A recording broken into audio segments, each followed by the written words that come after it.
ছেলে ধরা সন্দেহে 3 জনকে আটক করে পুলিশের হাতে তুলে দিল গ্রামবাসীরা। ঘটনায় বৃহস্পতিবার দুপুর 2:30টা নাগাদ রীতিমতো চাঞ্চল্য ছড়ায় গঙ্গারামপুর থানার সুখদেবপুর হঠাৎপাড়া এলাকায়। স্থানীয় সূত্রে জানা গিয়েছে, বৃহস্পতিবার বেলা 2:30টা নাগাদ 3 ব্যক্তি গঙ্গারামপুর থানার সুখদেবপুর হঠাৎপাড়া এলাকায় উদ্দেশ্যহীনভাবে ঘুরতে দেখেন গ্রামবাসীদের। এতে গ্রামবাসীদের মনে সন্দেহের দানা বাঁধে। এরপর ছেলে ধরা সন্দেহে 3 ব্যক্তিকে আটক করে। আটক হওয়া ব্যক্তিদের প্রাথমিক চিকিৎসাবাদে জানা গিয়েছে তারা মালদা জেলা থেকে এলাকায় প্লাস্টিকের বোতল কুড়াতে এসেছিল। তবে গ্রামবাসীদের অভিযোগ, তাদের কথাবার্তায় অসঙ্গতি ছিল। তল্লাশি চালিয়ে তাদের কাছ থেকে বেশ কিছু মাদকদ্রব্য পাওয়া গিয়েছে বলে স্থানীয়দের দাবি।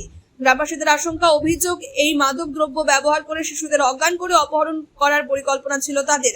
এই খবর দ্রুত ছড়িয়ে পড়লে সুখদেবপুর এলাকায় শয়ে শয়ে মানুষ জড়ো হন। পরিস্থিতি ক্রমে উত্তপ্ত হয়ে ওঠে এবং অভিযুক্তদের ঘিরে বিক্ষোভ দেখাতে শুরু করেন স্থানীয় বাসিন্দারা।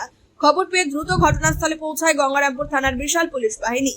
পুলিশ গিয়ে উত্তেজিত জনতাকে শান্ত করে পরিস্থিতি নিয়ন্ত্রণে আনে। এরপর সন্দেহভাজন ওই 3 জনকে উদ্ধার করে গঙ্গারামপুর থানায় নিয়ে যাওয়া হয়।